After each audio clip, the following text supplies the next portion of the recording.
ভাবো তো, তুমি এখন 25 বা 30 বছরের একজন সাধারণ মানুষ। প্রতি মাসে কিছু টাকা ইনভেস্ট করছো, আর 50 বা 55 বছর বয়সে তুমি কাজ না করেও আরামে জীবন কাটাতে চাইছো। শুনতে একটু অবাস্তব লাগছে, তাই তো? কিন্তু সত্যিটা হলো, ধনী হওয়ার জন্য লটারি জেতা লাগে না, বড় ব্যবসাও লাগে না।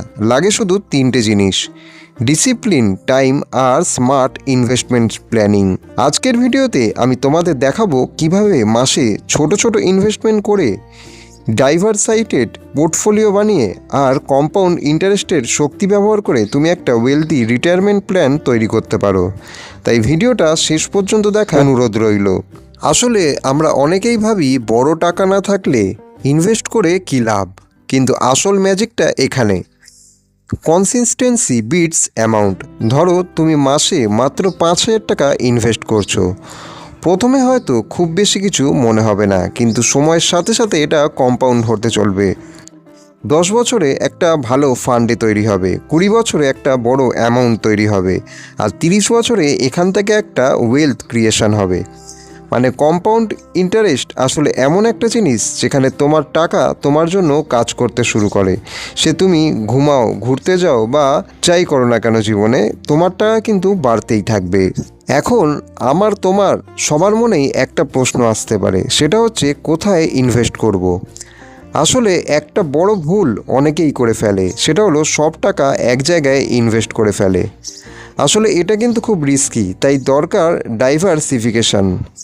ডাইভার্সিফাইড পোর্টফোলিও মানে হলো তোমার ইনভেস্টমেন্টকে বিভিন্ন জায়গায় ভাগ করে রাখা। যেমন ইকুইটি, যার মধ্যে আসে স্টক, মিউচুয়াল ফান্ড; ডেপ্টের মধ্যে আসে বন্ড বা ফিক্সড ডিপোজিট; রিয়েল এস্টেটে ইনভেস্টমেন্ট; গোল্ডে ইনভেস্টমেন্ট। আসলে আমাদের জানতে হবে সবার আগে যে কেন এটা গুরুত্বপূর্ণ। মার্কেট কিন্তু আপ ডাউন করতেই থাকবে, একটা সেক্টর ডাউন হলে কিন্তু অন্যটা সাপোর্ট দেবে, এটাই কিন্তু নিয়ম। তাই এটা অনেকটা প্রায় এরকম যে সব ডিম এক ঝুড়িতে না রাখা, কারণ একটা পচলে কিন্তু তার সাথে সবকটা ডিম পচে নষ্ট হয়ে যাবে। চলো তোমাদের শিখিয়ে দিই কিভাবে একটা স্ট্রং পোর্টফোলিও বানানো যায়। রুল 1 অনুযায়ী 25 থেকে 35 বছর যদি তোমার বয়স হয়ে থাকে, তাহলে 70 থেকে 80% ইকুইটি আর 20 থেকে 30% ডেপ্টে ইনভেস্ট করা উচিত।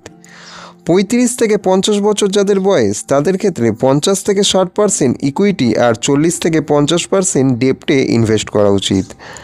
আর 50+ বা তার বেশি যাদের বয়স, তাদের কিন্তু এই মুহূর্তে শুধুমাত্র ফিক্সড ডিপোজিটই করা উচিত। আবার যদি আমরা রুল 2 অনুযায়ী দেখতে যাই, তাহলে মাসে মাসে নির্দিষ্ট কিছু টাকা ইনভেস্ট করা দরকার আমাদের সবারই। কোনো মার্কেট টাইমিংয়ের দরকার নেই, কারণ এসআইপি এখান থেকে তোমায় দেয় ডিসিপ্লিন, রিস্ক রিডাকশন আর লং টার্মের একটা ভালো গ্রোথ। রুল 3 যদি আমরা দেখতে যাই, তাহলে প্রতি 1 বছর বা 6 মাসে পোর্টফোলিও আমাদের সবারই চেক করা দরকার। ওভার পারফর্মিং অ্যাসেট থেকে কিছু প্রফিট নিয়ে আনপারফর্মিং অ্যাসেটের মধ্যে অ্যাডজাস্ট করা দরকার।